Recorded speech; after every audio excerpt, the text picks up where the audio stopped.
Graça e paz, meus alunos, muito boa tarde a cada um de vocês, sejam bem-vindos à nossa aula de catecismo. Hoje nós temos a aula falando, deixa eu só mexer aqui um pouquinho no volume, a nossa aula, o tema de hoje, está estourando aqui meu microfone. Vou ajustar isso aqui. Pronto. Agora melhorou. Não está estourando. Não está. Oi? Não está estourando. Muito bem. Então hoje nós vamos falar sobre testemunho. Como nós temos aqui nosso painel, o tema de hoje é a lição 38, Testemunhas do Deus, do Cristo vivo. O tema principal é falar sobre evangelismo, o testemunho pessoal, como cada um de nós comunica a fé que recebe do Salvador Jesus. Estamos aqui em aula com o Vladimir, com o Anthony e com o Ezequiel, presencialmente nessa aula, e aguardamos os demais alunos para completar a nossa turma. Iniciamos essa aula invocando o santo nome do Senhor entre nós. Em nome do Pai, do Filho e do Espírito Santo. Amém. Amado Deus e Pai, que nos convidas a compartilhar o Evangelho, para irmos ao mundo, mas nós estamos no mundo e aonde quer que nós estejamos, queremos ser tuas testemunhas. Pois assim como enviaste teu Filho Jesus para ser o nosso Salvador, assim também envias aqui, vamos em teu nome e proclamemos a certeza da nossa salvação. É em nome dele, na certeza e a companhia do teu Espírito Santo, que nós seguimos, proclamamos, testemunhamos o teu cuidado, poder e misericórdia por Jesus. Amém. Amém, pessoal. Então, nós temos aí o nosso slide para conversarmos e eu vou de tempo em tempo também apresentar alguns versículos para vocês. O primeiro ponto que a gente quer destacar é o testemunho de Atos capítulo 8, dos versículos 26 a 40. Quem lembra dessa história? Lembra? Não? Ezequiel não lembra. Alguém lembra dessa história? Vou dar destaque para vocês. Não? O que está acontecendo? O Ezequiel aqui não está capturando a minha imagem, pessoal. Vocês estão vendo a minha imagem? A minha tela? Estou conseguindo ver. Sim ou não? Tá, então está conseguindo ver. Você quer vir pelo lado de cá então, Ezequiel? Para você ficar vendo aqui, por favor, vem perto de mim. Se é um problema da sua conexão, você vem para cá.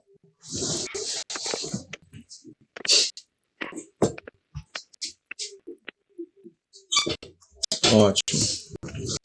Ezequiel vai acompanhar aqui perto de mim, chega mais perto. Pega esse aqui. E aí acompanha. Qualquer coisa assim que mudar, a condição a gente já verifica.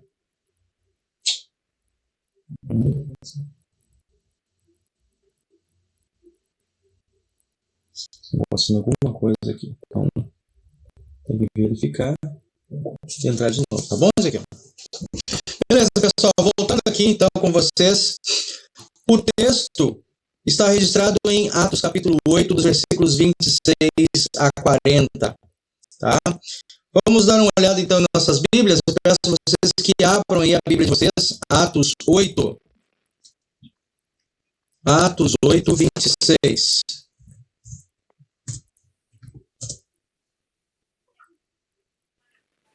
Atos 8, 26. Alguém se lembra da história? Só de novo para perguntar. Se não lembrar, nós vamos ler. Vladimir, lembra da história? Eu acho que não. Calma. Deixa eu ver se... Lembra, Vladimir? Eu Hã? acho que não. Tudo bem. Ok. Então vamos ler a história bíblica, tá? E a gente continua a partir daí. Então nós temos aqui a história. Filipe e o eunuco etíope, tá? Um eunuco, gente, era um servo, né? Um funcionário um alto funcionário, né? Um funcionário de alta patente, vamos dizer assim, no governo etíope, no reino etíope, né? Da Etiópia. E este homem, ele havia sido convertido ao judaísmo. Ele praticava a tradição, a religião do judaísmo. E ele, então, de tempos em tempos, ele ia até Jerusalém para participar das festas, para participar das cerimônias, dos sacrifícios, né? Pois ele, lendo as escrituras do Antigo Testamento, e aqui nós temos na tela para mostrar, né? Nessa cena, essa imagem que temos aqui, ele estudava o Antigo Testamento. E ele se deparou em dado momento estudando o texto de Isaías, capítulos 52 e 53. Nesse texto, ele fica intrigado com o que ele lê acerca do servo, o servo sofredor, o servo que seria o Messias, né? Então ele, intrigado com isso, lê as escrituras e não entende. Isso chama-nos a atenção exatamente para esse ponto, que por vezes nós pressupomos que, por terem Bíblias em casa, todos leem. E que por saberem ler, por estarem, por exemplo, na sexta ou sétimo ano, né, cada um de vocês, que entendem tudo o que está ali. Essa pressuposição, pela parte, digamos, da minha parte, ou pela parte dos pais de vocês, por vezes pode nos levar a um engano e ao prejuízo maior. Porque nem sempre vocês leem, mesmo tendo Bíblia em casa. E nem tudo que vocês leem, de fato, vocês compreendem, né, de uma primeira leitura. Então, nós estamos confirmando isso aqui quando nós perguntamos. Vocês conhecem a história? Lembram da história? Não lembramos. Ótimo. Vamos avançar, então. Vamos ler, e aí eu vou pedir o Ezequiel também para ler aqui comigo, em algum desses versículos, tá bom? Vou começar primeiro versículo 26 até o 28.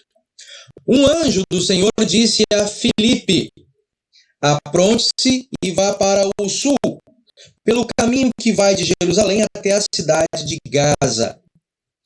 E continua o evangelista, né, que é Lucas, o autor desse livro. Pouca gente passava por aquele caminho. O que ele quer dizer com isso?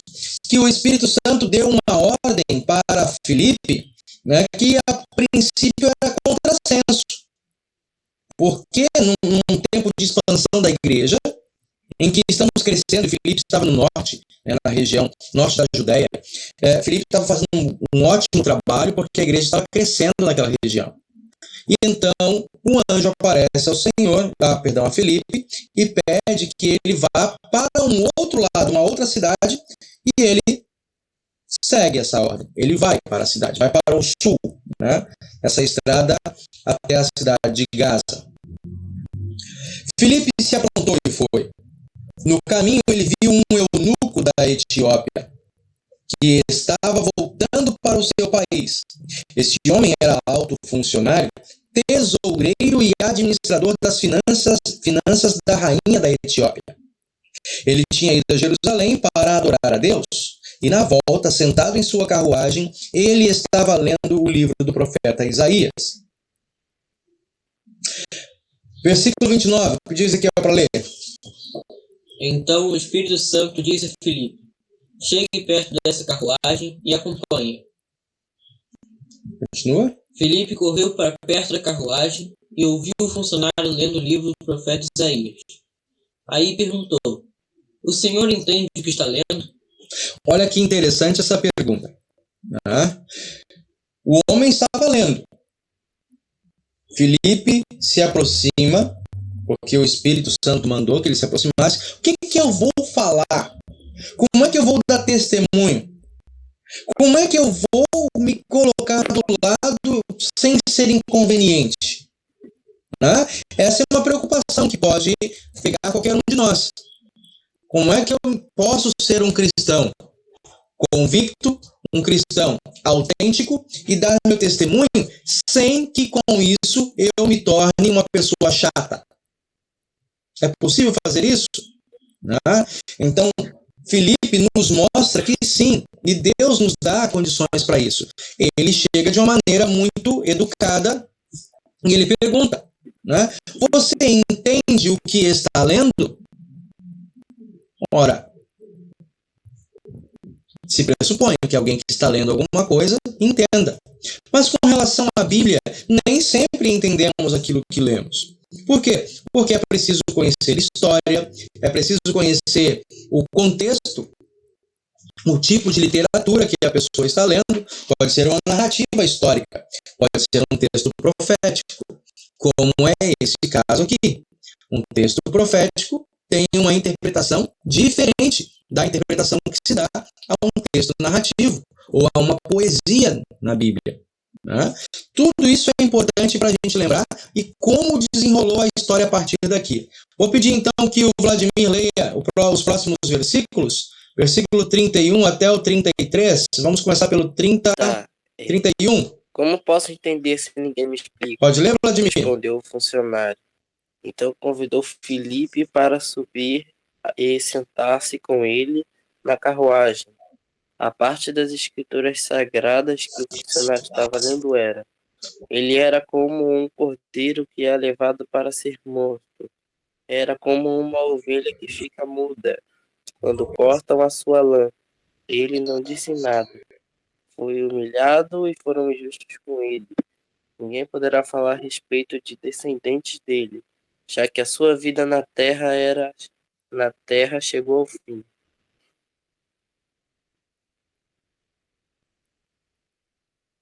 Isso, né? Essa é a narrativa. De quem ele estava falando, né? Essa é a pergunta do alto funcionário, né? De quem ele estava falando? Então, deixa eu ler aqui o 34 em diante. O funcionário perguntou a Filipe: por favor, me explique uma coisa. De quem é que o profeta está falando? Né? Que ele está falando? É dele mesmo ou de outro? Ou seja, quem é essa pessoa que foi humilhada, que sofreu injustiça, que morreu porque foi tirado a vida, né? Então o profeta está falando dele mesmo. Isaías, que escreveu esse texto, ele está antecipando. Perdão. Isaías está antecipando a sua morte? Ele está prevendo a sua morte? Ou Isaías está falando de alguém outro que seria esse servo sofredor? Se eu fizesse essa pergunta a vocês, por exemplo, Anthony, de quem é que o profeta está falando? É dele mesmo No ou caso, é eu de não estou alguém outro? prestando atenção na explicação. Eu estou procurando a minha Bíblia. Não, eu não estou olhando, mas eu estou com fone. Tá, você não está olhando aqui no texto escrito?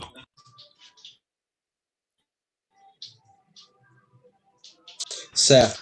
Então aqui acabamos de ler. O alto eunuco, o funcionário, ele lê. Eu vou perguntar então para você. Não entendi. Não entendi. Tá me ouvindo agora? Tá me ouvindo agora? Anthony. Já passei. Não faz sentido eu procurar a Bíblia, já que tá literalmente escrito aí na minha frente. Acabei de pensar nisso. Por isso que eu tô estranhando, mas tudo bem. Então vamos lá. Vou ler de novo. A parte das escrituras sagradas que o funcionário estava lendo era esta. Ele era como um cordeiro que é levado para ser morto. Era como uma ovelha que fica muda quando cortam a sua lã. Ele não disse nada. foi humilhado e foram injustos com ele.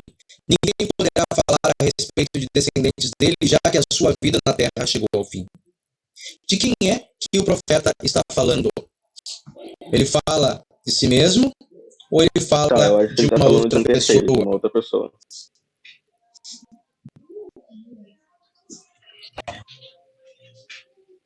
Está falando de um terceiro. E quem seria esse terceiro, se não ele próprio? Bela pergunta.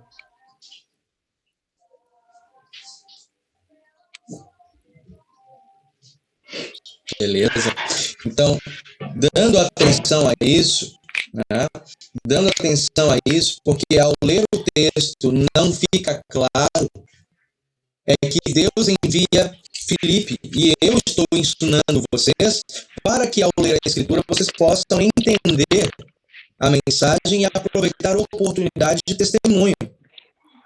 O funcionário perguntou a Filipe, então, começando por aquela parte das Escrituras, ou seja, a partir desse momento, Filipe foi anunciando a boa notícia a respeito de Jesus. Então, esse de quem o texto fala, esse servo que vai sofrer, esse servo sofredor, é Jesus. É uma visão profética, uma antecipação da vinda de Jesus e da maneira como ele morreria. Né? Então, esse é um ponto muito importante para a gente compreender e distinguir. Né? A Escritura toda no Antigo Testamento, ela fala a respeito de Jesus, quando viria. Né? E fala da cidade onde ele nasceria, fala da maneira como ele nasceria, e fala do seu sofrimento, né? Fala do seu sofrimento, da sua morte também. Versículo 36. Pode ler para mim, Anthony? Posso, tá me chutando, porque a internet está travando aqui. Alô? Versículo 36. Enquanto estavam viajando, chegaram a um lugar onde havia água. Então, o funcionário disse: Veja, aqui tem água. Será que eu não posso ser batizado?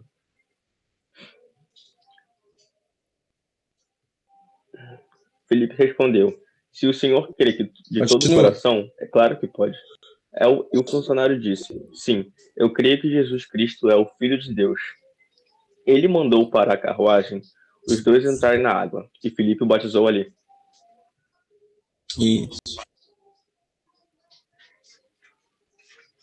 Olha que interessante, né? Faz uma pausa aqui para o nosso trabalho. Dar o testemunho tem um propósito. Por que é que Filipe parou para contar a história? Qual era a intenção de Filipe? Apenas fazer deste homem um conhecedor da Bíblia? Ou para revelar ao homem que Filipe conhecia a Bíblia muito bem, melhor que ele? Não. Né? Está claro aqui na leitura que, ao falar das profecias, ele também chegou ao ponto de comunicar, nós estamos aqui em Atos 8, né? Comunicar a ordem de Jesus, que está lá em Mateus capítulo 28. Ide, portanto, fazei discípulos de todas as nações, batizando em nome do Pai, do Filho e do Espírito Santo, e ensinando a quê? A guardar todas as coisas que vos tenho ordenado, a crer, a guardar o ensino de Jesus, ser batizado e guardar o ensino. Pois bem, ao falar disso, e como a igreja estava crescendo, né, Filipe, por exemplo, não era um dos 12, não era um dos apóstolos. Filipe foi um dos diáconos da igreja. Lá em Atos capítulo 7, ele é aprovado, ele é escolhido, ele é consagrado diácono da igreja, em nome de Jesus.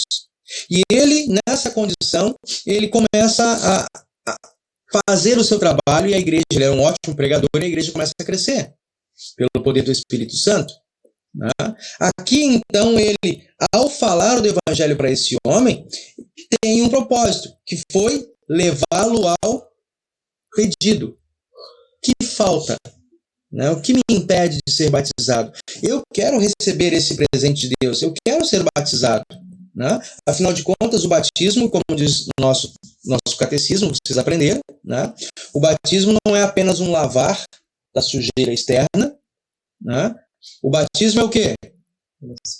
Renascimento. Né? O batismo é um lavar pelo poder do Espírito Santo para uma vida nova com Deus. Né? Saber que o perdão, que os nossos pecados estão perdoados por meio desse lavar em nome de Deus Pai, Filho e Espírito Santo. Né? Então são informações muito importantes que Filipe deixa para nós de qual seja a nossa intenção, o nosso propósito ao nos aproximar de outra pessoa e falar da nossa fé. Certo? Então, continuando aqui, como é que é deixa eu achar aqui. Nós vamos até o versículo 40. Seguindo aqui, então. Deixa eu botar aqui, pronto.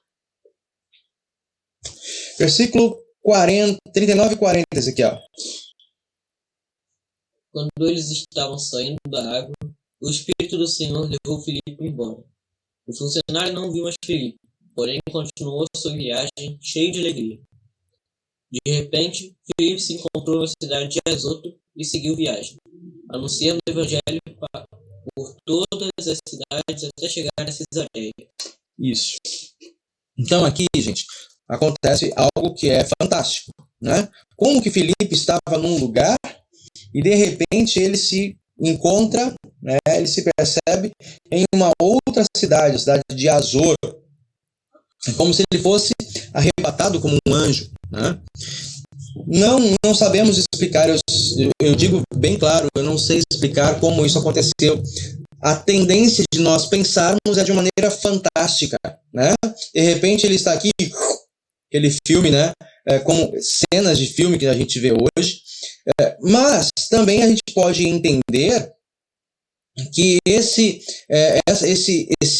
trânsito de Filipe, né, lá da cidade, ou perdão, da estrada onde ele batizou esse homem, até a cidade de Azoto, aconteceu de uma outra forma, só que ele não se deu conta. Porque também o evangelista Lucas, que escreve essa carta, ele não estava lá vendo em loco. Né? Ele não estava junto com Filipe vendo o que estava acontecendo. Ele tomou conhecimento pelo testemunho da igreja. Né? Então, como chegou isso até ele, a gente não sabe. O que Deus ordenou que ele escrevesse é isso. Né? Que nós nos atentemos, então, à primeira parte desse texto, o testemunho de Filipe, a sua aproximação, a busca por uma oportunidade. Entende o que você está lendo? E a partir disso, primeiramente, né, conhecer a história, que nós também leiamos a Bíblia. Não adianta nada eu me propor a ensinar a Bíblia se eu mesmo não a aprendi. Né? Então, depois que eu a aprendi, eu posso ensiná-la para outras pessoas. Muito bem. Então, nós vemos aqui que Filipe, um dos diáconos da igreja, no Novo Testamento, ele ouviu a voz do Senhor, caminhou até uma estrada distante, de pouco acesso, encontrou-se com um alto funcionário do império, né, do reino da Etiópia, e, vendo que esse homem não compreendia o que estava lendo, perguntou, né, e, ao permitir que ele se aproximasse, Filipe começa a dar testemunho da sua fé e leva esse homem até o batismo. Isso, né, para a gente resumir isso aqui, desse trabalho de ir, né, quando o Senhor nos chama, nos dedica para o seu trabalho, nós devemos ir. O que eu posso dizer? O Evangelho está na palma das suas mãos. Esse ponto aqui eu gosto muito, gente. Talvez vocês não tenham se dado conta ainda como que a gente pode falar da nossa fé em 5 passos, olhando para as nossas mãos. Tá? Primeiro passo, vamos lá. O que eu posso dizer? Uma pergunta muito séria, e eu quero começar isso aqui perguntando a vocês também. Primeiro ponto, você deve estar pronto para responder a si mesmo essa pergunta. Posso fazer a pergunta?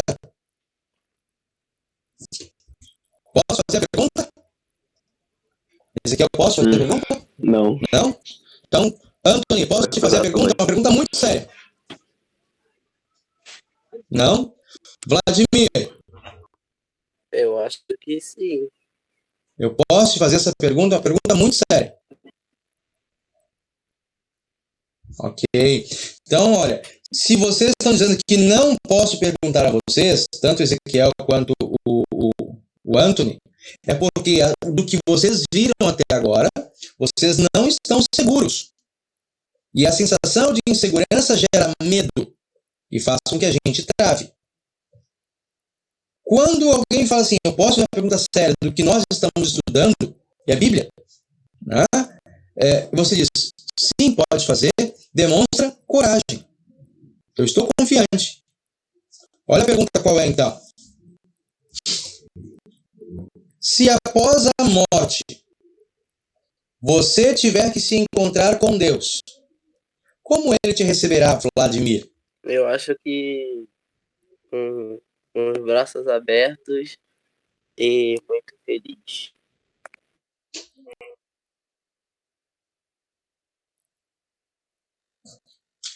Deus o receberá de braços abertos e muito feliz.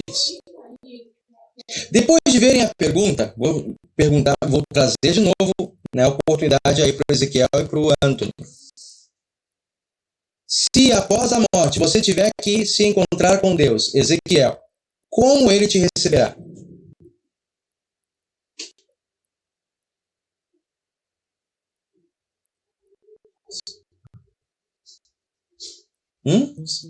Ezequiel, de fato, não sabe responder. Acho que eu concordo com o Vladimir. Sim. Acha que concorda? A verdade é que não tem. Essa é uma pergunta A verdade é muito que séria. eu imagino que de maneira positiva, dependendo das minhas ações.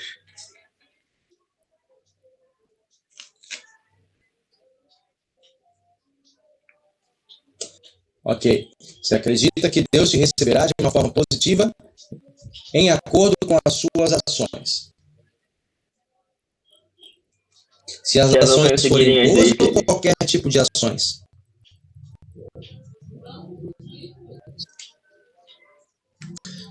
Ou seja, se você cumprir as leis de Deus, fizer o que ele manda, ele vai te receber de forma positiva. Se não fizer, se não cumprir em acordo com as leis dele,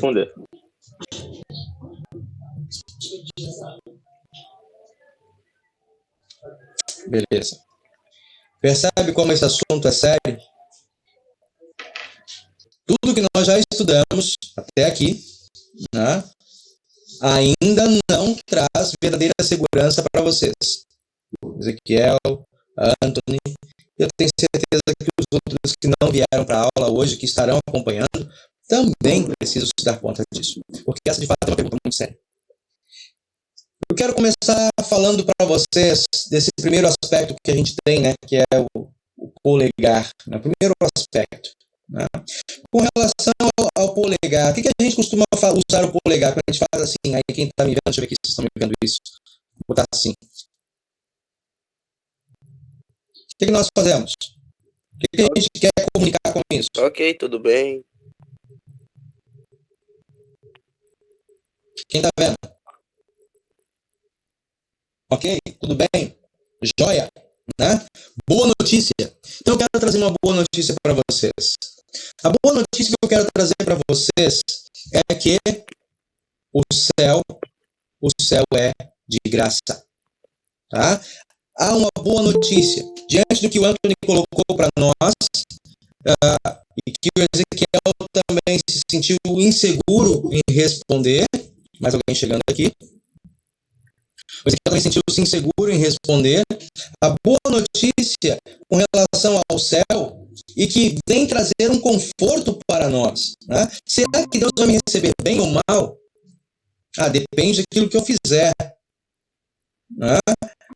Mas, se eu entendo que vai depender daquilo que eu fizer, como foi colocado até agora, né, fica a sugestão de que o céu é uma recompensa. Concorda comigo, totalmente. Anthony?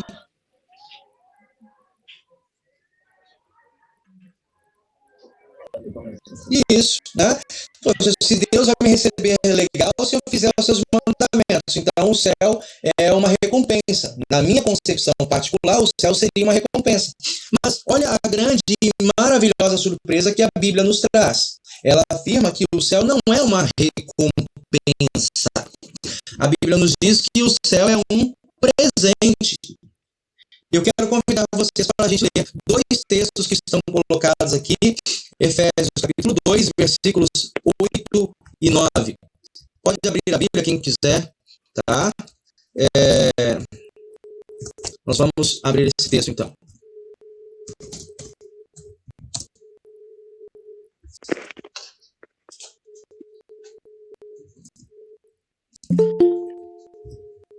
Ezequiel, pode ler para nós aqui bem alto Efésios 2, 8 e 9? Só um minuto. Caiu a conexão do Gabriel antes de ele ser aceito. Vamos lá então, lê para mim. Efésios 2, 8 e 9. Pois, pela graça de Deus, vocês são salvos por meio da fé. Isso não vem de vocês, mas é um presente dado por Deus. Continua. A salvação não é o resultado dos esforços de vocês. Portanto, ninguém pode se orgulhar de tê-la. Faz sentido isso aqui para o que você disse há pouco, Anthony?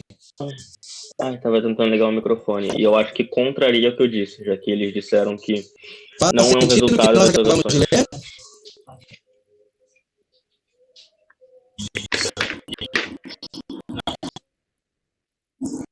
Exato. Né? Então, voltando aqui para a tela, que eu coloquei, o céu é um presente, ele é graça. A palavra graça, nós aprendemos no nosso dia a dia.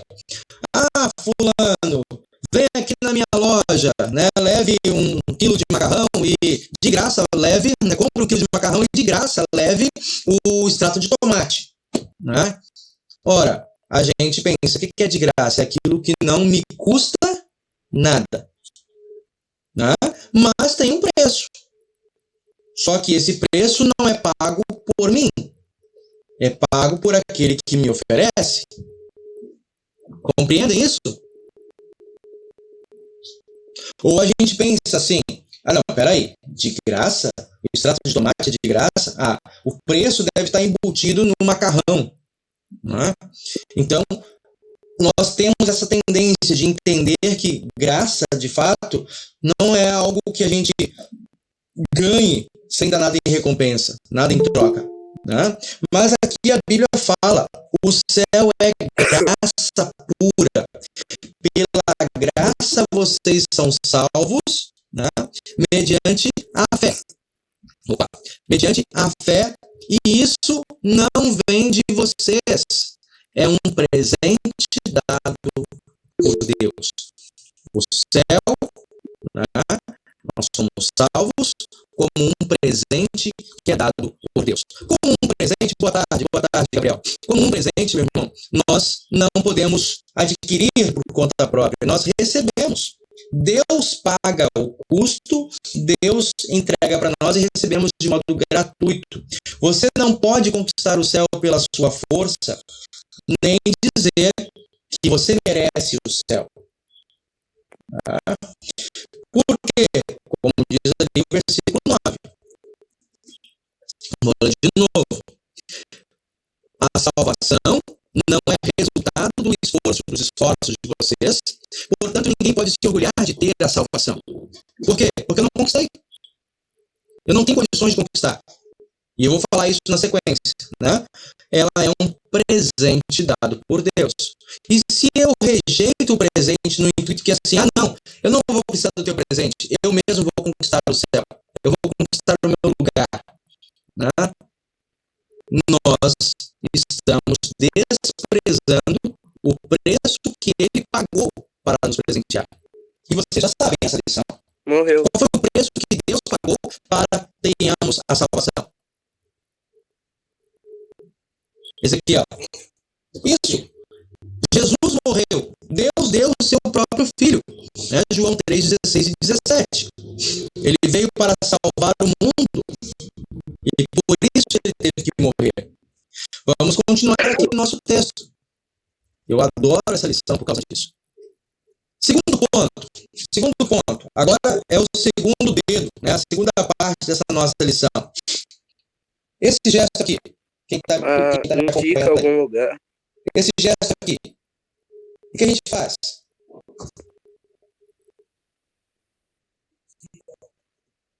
Indica alguma coisa?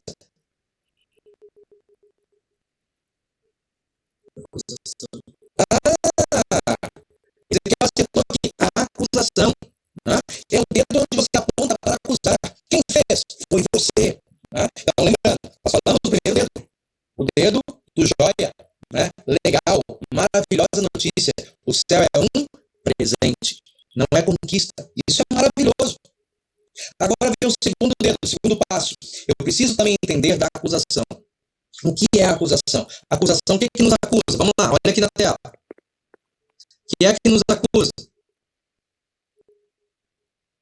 Bem grande aí. O pecado em nós nos acusa. Tá? O pecado em nós nos acusa. Acusa de quê? Podemos conquistar o céu? Voltando àquela afirmação que o Antônio trouxe no início da nossa aula. Né? As pessoas podem cumprir a lei de Deus, como ele colocou, ou seja, se eu cumprir, e esse pensamento do Antônio não é exclusivo dele. Vocês podem fazer depois uma enquete na escola. Repetir a pergunta que eu fiz para outras pessoas. Se Deus se encontrasse com você após a sua morte, por que é que ele te receberia? Né? Vamos ver então. Texto de Romanos 3, 22 e 23. Vou pegar aqui nossa Bíblia e vou pedir aí quem pode ler. 3, 22.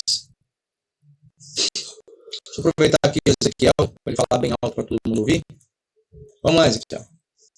3, 22 e 23. Bem alto. Deus aceita as pessoas por meio da fé que elas têm em Jesus Cristo. É assim que ele trata todos os que creem, pois não existe nenhuma diferença entre as pessoas. Todos pecaram e estão afastados da presença gloriosa de Deus. Olha só, que ponto importante para a gente ressaltar aqui. Deus aceita as pessoas não pelo que elas fazem, não pelo que elas acreditam que são capazes de fazer. Né? Porque se eu faço quase tudo bom, quase tudo certo, eu não fiz tudo certo. E se eu não faço tudo certo, para Deus não vale nada. Por isso Deus não aceita as pessoas pelo que elas fazem. Porque ainda que elas se esforcem muito por fazer, elas não conseguem completar a missão. Elas não fazem tudo certo. Elas erram. Elas pecam. Por isso que o texto vem dizer: não existe nenhuma diferença entre as pessoas.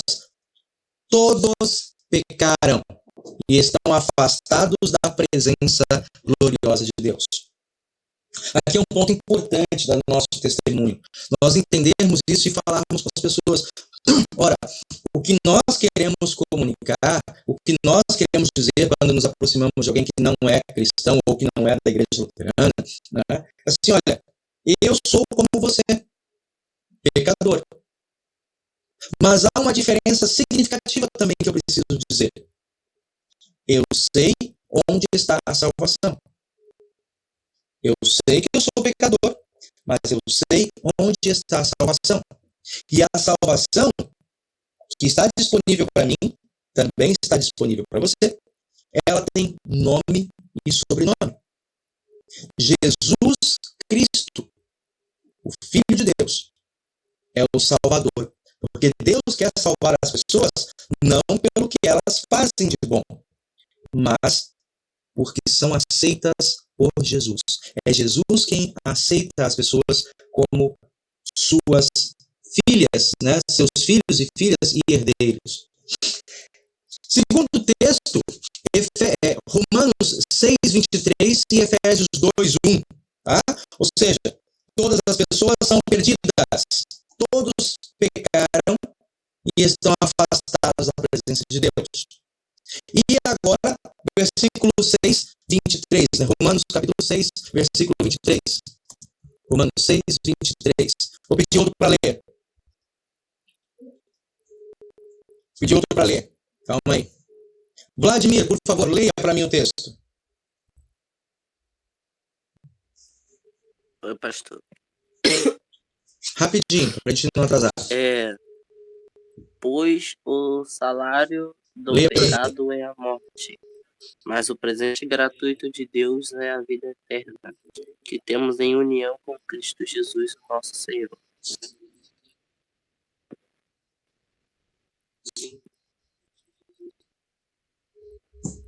Salário. Salário do pecado é a morte. O que é um salário? Não. O que é um salário? O salário é o Um resultado salário do é trabalho. recompensa. Sim. Resultado de Seria um a trabalho. consequência. Então ele é consequência, ele seria a recompensa de um trabalho? Isso, consequência. O Ezequiel que acredita que é recompensa. Recompensa, gente, é se, por exemplo, você me pede para eu encontrar o seu cachorro que está perdido. Tá? No final, quando eu encontro o seu cachorro perdido, você me dá aquele pagamento, certo? Se eu não encontrar o cachorro perdido, eu não vou ganhar nada, certo? Então é um trabalho que resulta, que tem um resultado. O salário é a recompensa pelo meu serviço, pela minha obra, tá? A morte. Então, a recompensa pelo meu pecado é o quê? A morte. Tá? A recompensa pelo meu pecado é a morte. Ninguém pode salvar a si mesmo. Não pode. Porque se você enxerga alguém que morre, nessa pessoa se confirma o pecado. O pecado está presente. Tá? Mas se as pessoas morrem, é necessário que haja um resgate. É necessário que se fale da salvação para pecadores, aqueles que morrem. E nesse sentido o texto vem dizer: o presente gratuito de Deus é a vida eterna. Ou seja, Deus não quer a condenação. Por isso ele oferece o presente. Porque de outro modo, de outra maneira, a única recompensa que nós teríamos por causa do pecado que temos é a morte, não é a vida eterna. A vida eterna é um presente gratuito de Deus. Que temos, olha só que interessante que o apóstolo Paulo fala, a condição pela qual temos a vida eterna, a condição pela qual temos o presente de Deus. Olha ali. A vida eterna é um presente gratuito de Deus que temos na união com Cristo Jesus, o nosso Senhor. Muito claro, muito evidente. Tem mais um outro texto aqui para você ler. Efésios 2:1. Efésios capítulo 2, o mesmo capítulo que nós lemos, tá? Capítulo 2, que nós falamos lá no versículo 8 e 9, mas agora com a ênfase bem no primeiro versículo. Tá? Vou pedir ao Anthony então agora para ler, por favor. Pastor, não tem como eu ler, eu estou ocupado cortando batatas porque minha mãe está doente. Você consegue ler? Posso lavar minha mão então? Tá. Filho, dá uma pausazinha aí, só um pouquinho. Pode lavar a mão. Para pegar aí o telefone e dar uma olhada na tela. Preciso da atenção de vocês. Nesse momento de catecismo, tem que reservar esse horário para nós. Só vou tentar Nós aumentar só a tela. nos vemos nesse horário. Qual? Efésios. Vamos lá. Antigamente, por terem Pode desobedecido a Deus e por terem cometido pecados, vocês estavam espiritualmente mortos. Efésios 2:1. Naquele tempo, vocês seguiam o mau caminho deste mundo e faziam a vontade daquele que governa os poderes espirituais do espaço, o espírito que agora controla os que desobedecem a Deus.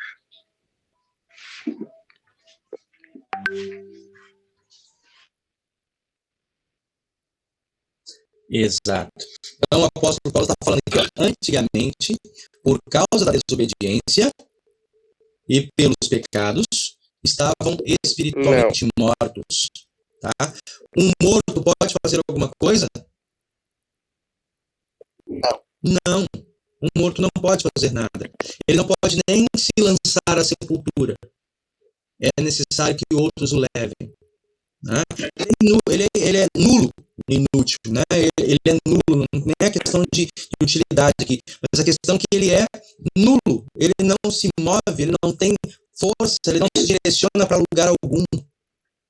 Então, por causa dos pecados, o nosso espírito, ele não se move para a salvação.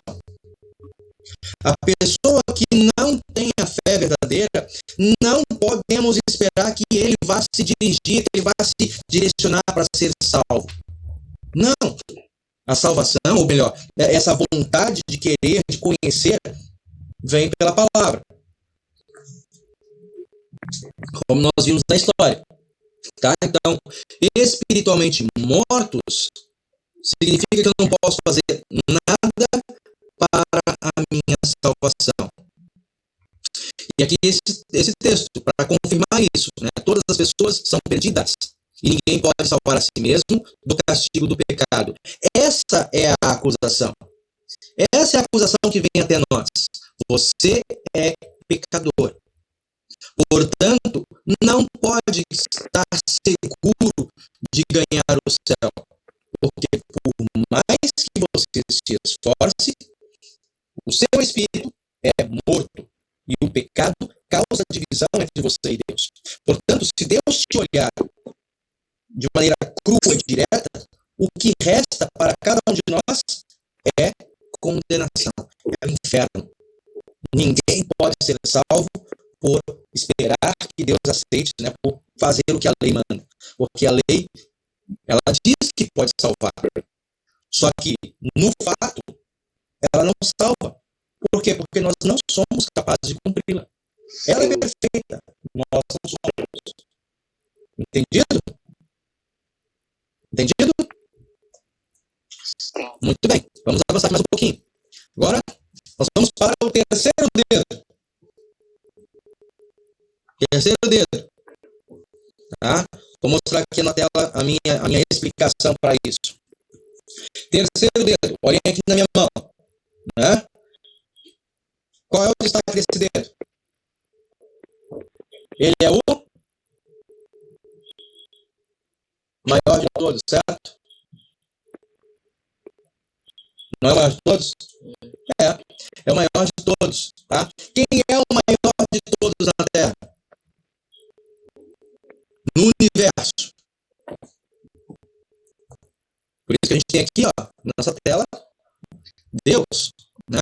Deus é o terceiro ponto dessa nossa fala, desse nosso testemunho. Olhar para Deus, Ele está acima de todos. E o que é que a Bíblia nos fala acerca de Deus?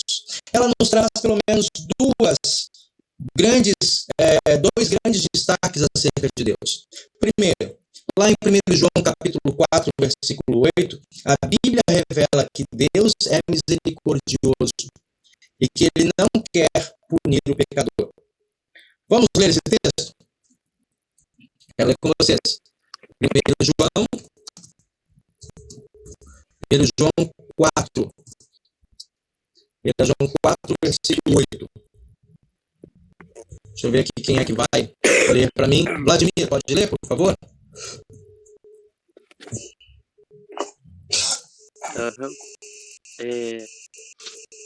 Quem não pode ama, ler? não o conhece, pois Deus é amor. Foi assim que Deus mostrou o seu amor por Versículo nós. 9. Ele mandou o seu único Filho ao mundo para que pudéssemos ter vida por meio dele.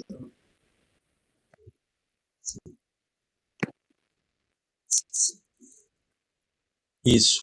Então, olha só, que ponto interessante, né? No nosso texto lá. Quando fala, Deus é misericordioso e não quer punir o pecador. Por que ele não quer? Porque Deus é amor. E a maneira pela qual Deus mostrou o seu amor é enviando o seu Filho. Ele enviou o seu Filho ao mundo para que pudéssemos ter vida por meio do seu Filho. Então, Deus mostra o seu amor e ele não é apenas de palavra. Não é um amor que fica parado na história, olha, eu te amo, mas te vira aí. Não. Deus mostra o seu amor de fato. Ele envia o seu Filho para que pudéssemos ter vida por meio por meio de Jesus. Né? E o segundo ponto aqui, então, no nosso texto, nesse aspecto de olhar para Deus, um Deus de amor. Se Deus é amor, então ele quer salvar todos. Ele já fez o que é necessário para salvar. Fez. Ele enviou o seu Filho ao mundo. Certo? Agora, Deus é só um Deus de amor?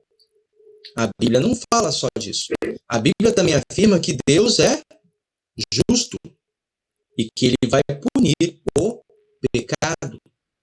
Vamos ler juntos? Gabriel, já conseguiu consertar o seu microfone, Gabriel?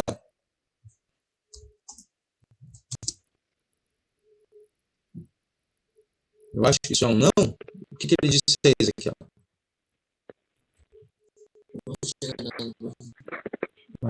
Tá. Vamos ver aqui então, o que o Gabriel disse. O Gabriel disse que ainda não. Beleza. Então vai acompanhando aí. Vai acompanhando para a gente poder. Depois isso vai ter prova. Deus é justo e vai punir o pecado. Vamos ver aqui o texto de Êxodo 34, 7. Deixa eu ver quem mais está aqui. Marcos, você consegue ler? Você consegue falar aí, a gente ouvir o seu áudio? Sim ou não? Também não. Então esse aqui é você mesmo. Vamos lá. Êxodo 34, 7, para mim, por favor. Cumpra minha promessa a milhares de gerações, e perdoa o mal e o pecado. Porém, não deixo de castigar seus filhos e até os netos, os bisnetos e os trinetos, pelos pecados dos pais. Então, Deus pune os pecados. Né? Pegando a outra tradução aqui ainda também, nesse mesmo sentido, para que a gente possa compreender melhor, né? Eu sou Deus que guarda a misericórdia em 1000 gerações, né? Em 1000 gerações, que perdoa a transgressão, a iniquidade e o pecado, ainda que não inocenta o culpado. Deus não inocenta o culpado. Deus não considera o culpado como inocente. Né? Não vai ficar passando a mão por cima. Ele reconhece e ele identifica o pecado, né, o pecador.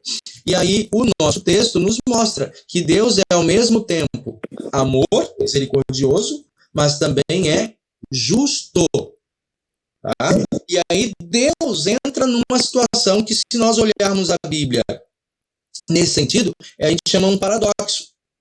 Se ele se torna o bonzinho e por amor perdoa todos e bota para dentro do céu, né? Ele se torna, como diz assim, ele se torna alguém em contradição, ele se torna contraditório consigo mesmo, porque ele afirma que ele vai punir o pecado, né? Ele afirma que ele não vai deixar o pecado passar em branco. Para punir o pecado, Deus tem que cortar na própria carne. E ele faz isso, né? Deus corta literalmente na própria carne. Nós vamos então para o quarto tópico dessa nossa fala, desse nosso momento de testemunho. A aliança divina para a nossa salvação. Por que a gente bota esse dedo e identifica como a aliança divina? Bom, está aqui, né, para ajudar. Né? O dedo que é chamado, inclusive, de dedo anelar. O dedo, né, da aliança, onde nós firmamos uma aliança. Quando você vai caminhar, né, na cidade, olha a pessoa aqui e ali, geralmente você vai olhar para a mão. Se a mão está com uma aliança do lado direito, opa, essa moça é noiva. Ela está comprometida. Não posso me engraçar com ela. Ela tem um compromisso. Se a aliança está na mão esquerda, opa, essa pessoa é casada. Né? Não posso nem esperar que ela rompa o casamento. Já casou. Se é bonita, azar. Não é essa para ti. Vai procurar outra. Né? Deus ora e pede a Deus para apresentar outra. Está com aliança. Cumpriu, está selado. Né?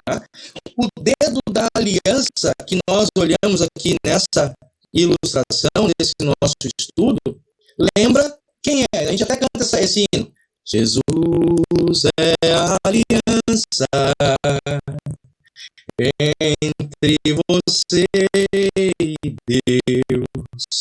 Jesus é a aliança entre você e eu. Né? Ele é a aliança entre nós e Deus e entre nós, uns com os outros, membros do seu corpo. Jesus é o Deus homem. A Bíblia fala exatamente isso, 1 Timóteo, capítulo 2, versículo 5. Quero ler com vocês também esse texto. Vamos procurar lá. 1 Timóteo 2, 5. Vamos mudar aqui o Vladimir agora. Vladimir, por favor. 1 Timóteo 2, 5. Porquanto há um só Deus e um só mediador entre Deus e os homens, Porquanto? Cristo Jesus, homem, o qual a si mesmo se deu em resgate por todos, Mais um versículo, por testemunho favor. que se deve prestar em tempos oportunos.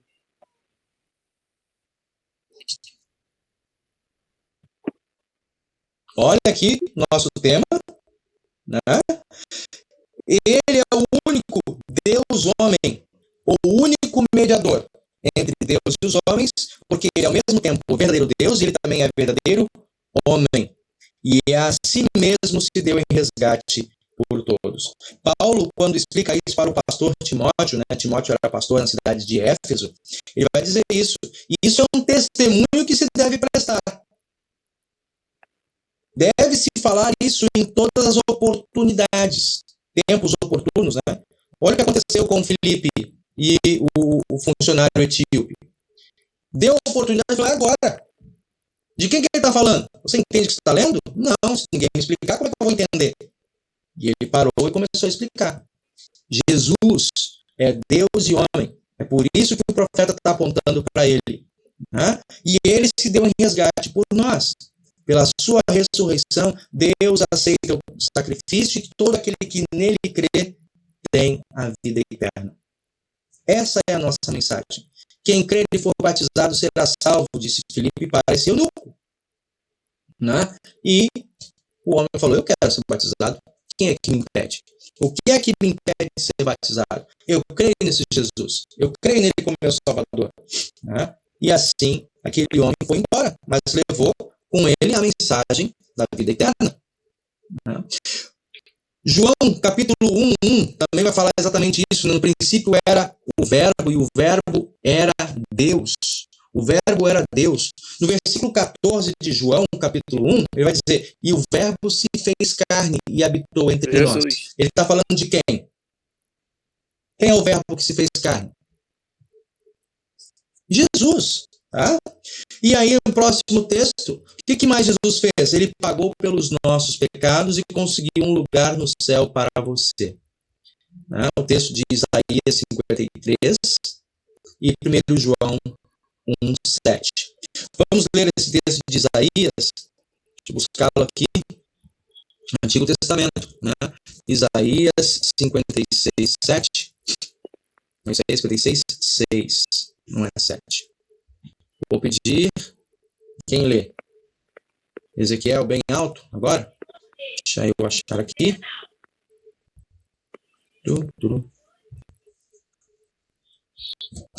Bem alto, Ezequiel. Só 56, perdão. Aos estrangeiros que se chegam ao Senhor, para o servirem e para o amarem, e para amarem o nome do Senhor, sendo deste modo servos seus, sim, todos os que guardam o sábado, não profanando, e abraçam a minha aliança. Perdão, que o texto está errado aqui. Não é 56, é 53. 53, 6. Agora sim. 53, 6. Agora sim. Por favor, Ezequiel. Todos nós andávamos desgarrados como ovelhas. Cada um se desviava pelo caminho. Mas o Senhor fez cair sobre ele a iniquidade de todos nós. Olha que texto profundo. É isso que incomodava o funcionário etíope. Quem é esse? O profeta está falando dele mesmo? Não, é de outro, como ele mesmo viu, é de outro. Quem é esse outro? Esse outro é Jesus, Deus homem. Né? Sobre ele caiu a iniquidade dos nossos pecados. E aí o versículo 7 vai completar isso. Né? Ele foi oprimido, mas não abriu a boca, como um cordeiro levado ao matador, ou seja, foi a crucificação. Né? Como ovelha muda perante os tosqueadores, ele não abriu a boca. Ele aguentou calado. Né? Ele se fez culpado, mesmo sendo inocente. Né? Ele aceitou a condição para nos salvar da morte eterna. Então, esse ponto é importante de entendermos a aliança. E agora, chega na parte final, o último dedo. Mindinho. Né? Como é que a gente chama esse dedinho? Menor. Mindinho. Por quê? Ele é o menor de todos. Né? Ele é o menor de todos. Vamos dar uma olhada em nossa Bíblia em João 3, 36. Né? Deixa eu buscar o texto. João 3, 36.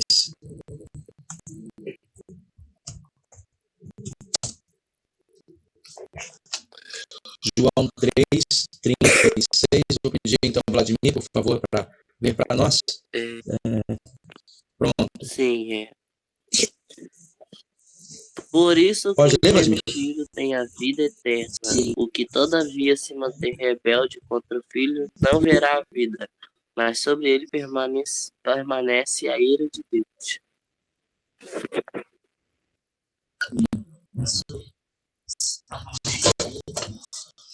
Olha que interessante. Né? Quem crê no Filho tem a vida eterna. Quem crê, tem. Tá? O que é a fé, gente? A fé, a Bíblia nos fala exatamente sobre isso. Né? A Bíblia, deixa eu puxar aqui outro slide. Né? A fé, embora pequenininha, Jesus fala, quem tiver a fé aqui, que seja do tamanho de um grão de mostarda, é capaz de realizar coisas impossíveis, improváveis. Né? O que nós podemos dizer com isso? Quando nós olhamos o nosso dedinho mindinho, embora a fé seja pequena, é suficiente para a nossa salvação. Qual deve ser o tamanho da fé para a nossa salvação? Não sei. Pense no tamanho de um ponto. Né? Mas que tamanho tem um ponto, pastor? Não importa o tamanho. Sempre que você olhar, seja o tamanho, por exemplo, como essa imagem que está aqui é um ponto, quase que é um círculo, né? Mas se é um ponto dessa espessura, ou um ponto como aquele ponto que está lá em cima nos nossos textos, né? Não importa o tamanho, ele é um ponto. Ele é completo. A nossa salvação, ou melhor, a fé que nos garante a salvação é como um ponto. Não é um traço, não é um risco, não é um borrão, é um ponto. Não importa o tamanho, é completo do jeito que é. Tá? Bom, com isso, a Bíblia nos fala que essa fé, não importando o tamanho, ela é completa e suficiente para nos garantir a vida eterna, porque é uma fé que não está assentada nos nossos feitos, ela não está debruçada sobre as nossas ações, como nós ouvimos falar. Né? Por quê? Porque pelo cumprimento da lei ou pelas obras, ninguém pode se salvar. Né? Vou pegar então o texto aqui de Atos 16, 31, como vocês têm aí na tela. Atos 16, 31. Vou pedir de novo agora a você, Vladimir. Atos 16, 31 e 32. Vai lá, para ler, por favor. Ué, cadê? Aqui. 31, 32? Responderam-lhe. Não está vendo? crê no Senhor Jesus e serás salvo, tu Isso. e tua casa. E lhe pregaram a palavra de Deus e a todos os de sua casa.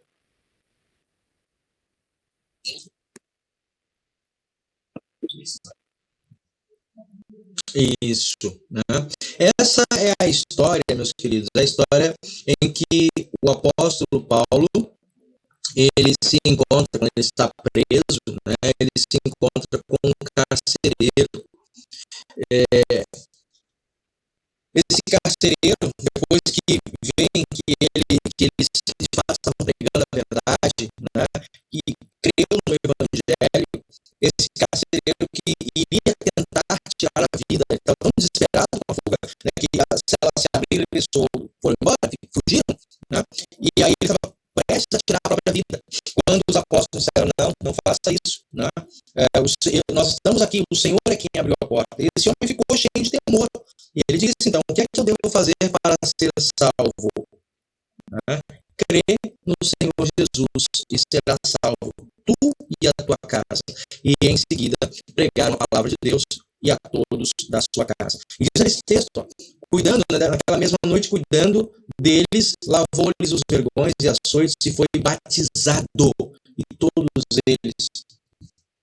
Paulo aproveita a oportunidade de que ele estava na prisão para falar, né, o que é necessário para a nossa salvação? Crer no Evangelho, como nós temos aqui. Né? Confiar que Deus vai salvá-lo eternamente por causa de Cristo. Ou seja, não é qualquer fé. Há muito tempo atrás, uma música dizia assim, a arte de viver da fé. Né? Como é que é o nome da música? Acho que é Alagados. Né? Alagados.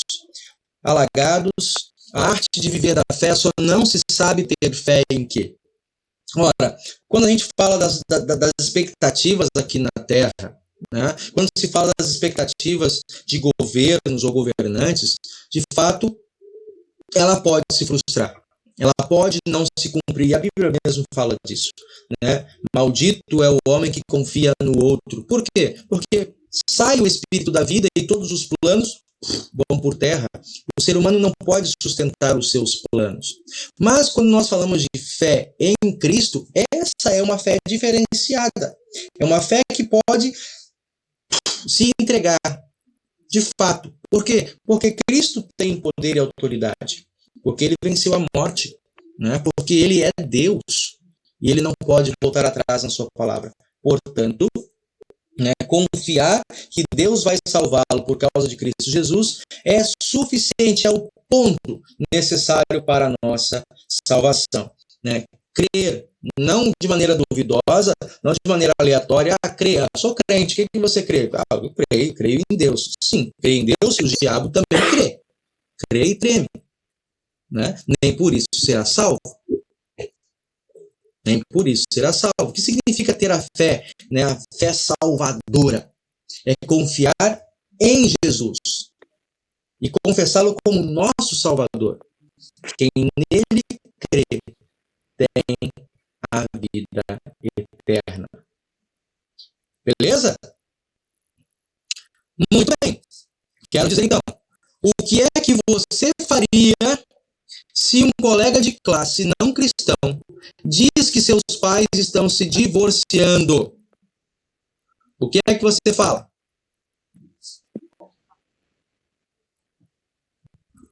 Curte a sua dor?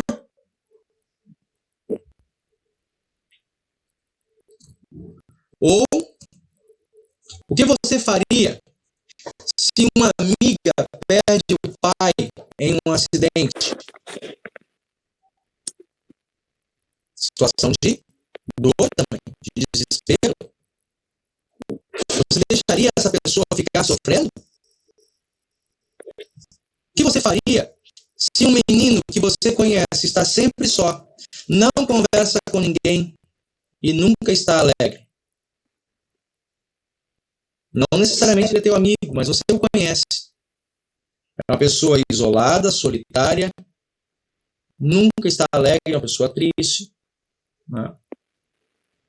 Você deixaria ele seguir o seu próprio caminho? O que você faria Se um colega diz, já houve tempo em que eu acreditava, não creio mais. Gostaria de crer em Jesus, mas parece que eu não vou conseguir. Alguém quer dizer alguma coisa sobre alguma dessas situações? Ezequiel, Vladimir, Anthony, Marcos, o Gabriel, se quiser escrever também alguma coisa. Situações da nossa vida, a gente não sabe para onde Deus nos põe. De repente, ele colocou Filipe diante de um funcionário do governo da Etiópia. Esse homem estava lendo o texto e não conseguia entender. Assim como aquele homem, há muitas pessoas que caminham, leem muito, mas não conseguem entender. Olham a Bíblia e não conseguem se enxergar como parte desse cuidado de Deus. Outros que já foram cristãos se desviaram, ou por maus líderes, ou pelo próprio pecado, pela própria tentação do diabo, e sentem falta disso. Lembram da história do filho pródigo, né? Ele, quando ficou no fundo do poço, lá no chiqueiro, comendo a comida, o resto de comida dos porcos, ele se lembrou da casa do pai, e ele teve saudades. O pai o esperava. O pai queria abraçá-lo, mas ele estava longe. Né? Às vezes nós encontramos pessoas assim também. O que fazer? Deixar ele lá? Então nós queremos pensar sobre isso, meus alunos. Deixe a sua luz brilhar. Olha o que Deus diz, olha o que Jesus diz. Eu vou botar bem grande para vocês. Vocês são a luz para o mundo. Não se pode esconder uma cidade construída sobre um monte. Ninguém acende uma lamparina para colocá-la debaixo de um cesto. Pelo contrário, ela é colocada num lugar próprio para que ilumine todos os que estão na casa. E assim também a luz de vocês deve brilhar para que os outros vejam as coisas boas que vocês fazem e louvem o Pai de vocês que está no céu. Deixa eu dar esse destaque aqui, ó. Deus não se importa que nós façamos coisas boas. Pelo contrário, ele bate palma quando elas acontecem. Só que o propósito, a alegria, a satisfação, ou quem deve receber o holofote quando nós fazemos coisas boas, não somos nós mesmos. Eu vou fazer uma coisa boa para que Deus me enxergue. Ele já te enxerga. Mesmo nas trevas, ele já te enxergou. O que ele pede é que ao fazer coisas boas, você permita que outros enxerguem Jesus. Esse é o desafio. Esse é o compromisso. Que as pessoas enxerguem Jesus nas nossas ações. Tá? E com isso, diz o texto ali no final do versículo 16, louvem o Pai de vocês que está no céu. Que maravilha. Vamos lá, outro texto que nós já chegamos à parte final do nosso estudo. Exatamente. Tá? Então, esse é o tema, esse foi o tema que nós estudamos. Voltando aqui para vocês novamente. Primeiro aspecto. Testemunhas do Cristo vivo.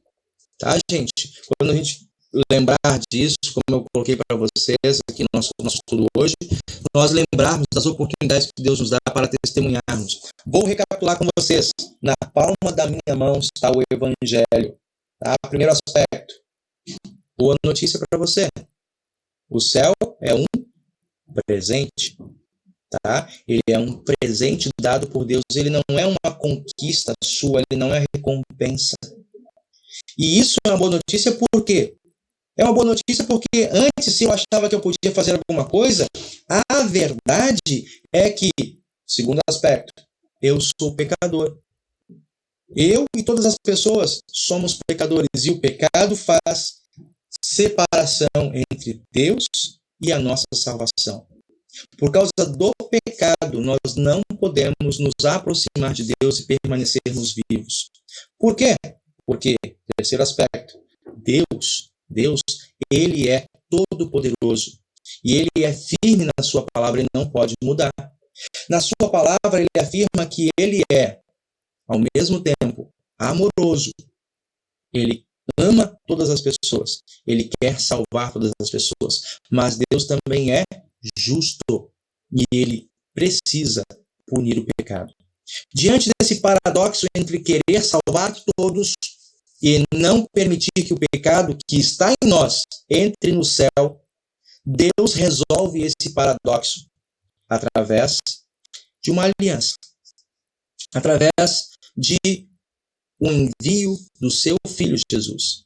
Esse Filho da aliança, ele é Deus igual ao Pai, por isso ele pode vencer o pecado, mas ele é humano como nós, e por isso ele pôde receber a punição pela nossa culpa na cruz. Ele pôde morrer porque ele é humano como nós. E ele na cruz do Calvário, dando a sua vida em sacrifício, ele cumpriu, ele pagou o preço, ele disse, está consumado, não tem mais dívida. E agora, Deus entrega, quando Jesus ressuscitou, ele disse, está aqui o carimbo, o selo do reconhecimento, ele está aprovado. Jesus é o justo.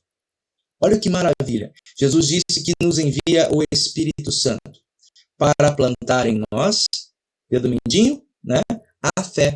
O que é fé? Fé não é apenas esperar alguma coisa que não prometeram que iam enviar. Não, fé é a fé salvadora, que embora seja pequenininha, como um grão de mostarda, disse Jesus, ela é suficiente para a nossa salvação. Ela é como um ponto. Ela é completa. Por quê? Porque ela está atrelada a Jesus. Assim, quero que vocês se lembrem, relembrem, revejam essa aula, memorizem esses textos, guardem na mente e também no coração, para dar testemunho como o fez Filipe diante daquele eunuco, né? Diante daquela pessoa desconhecida a quem Deus o colocou lá. Nós não sabemos onde Deus vai nos colocar, mas quando Ele nos colocar, precisamos estar preparados e falar da nossa fé. Amém? Amém, pessoal? Espero que todos tenham compreendido o nosso propósito, o nosso tema de hoje, e nós encerramos essa aula falando com o nosso Deus em oração.